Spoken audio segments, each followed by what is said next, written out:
Il Veneto ha un bivio infrastrutturale tra cantieri concreti e visione strategica. Negli ultimi anni il Veneto ha visto aprirsi cantieri importanti, dall'alta velocità Verona-Vicenza-Padova alla riqualificazione dell'Adria-Mestre, fino all'elettrificazione delle tratte montane e all'arrivo di nuovi treni regionali. A ciò si aggiungono investimenti stradali per oltre 2 miliardi di euro, destinati a tangenziali, varianti e messa in sicurezza della rete.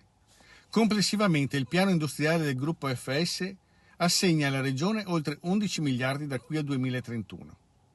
Ma il rischio è che queste opere rimangano interventi isolati, top più che soluzioni strutturali. Il Veneto ha bisogno di una strategia coerente che superi 3 criticità principali. La prima riguarda la disparità territoriale. Le aree montane e periferiche restano penalizzate da linee non elettrificate e frequenza ridotta. La seconda è l'integrazione ferro-strada. Senza parcheggi di interscambio, trasporto pubblico locale e mobilità dolce coordinata, anche i migliori treni perdono efficacia. La terza è la rete viaria strategica, dove strozzature e varianti incompiute rallentano logistica, turismo e collegamenti con porti e aeroporti.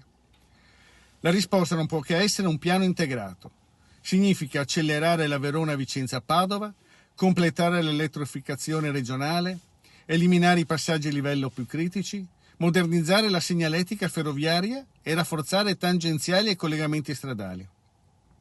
Ma significa anche dare certezza sui tempi, coordinare regioni, RFI, FS, infrastrutture venete ed enti locali e promuovere un trasporto merci sempre più su ferro. Il Veneto ha le risorse e i progetti per fare un salto di qualità. Ora serve la volontà politica e amministrativa per trasformare i cantieri in una rete efficiente, sostenibile e competitiva. È il momento di passare dalla somma delle opere a un vero sistema. Solo così il Veneto potrà restare un motore economico e un modello di innovazione.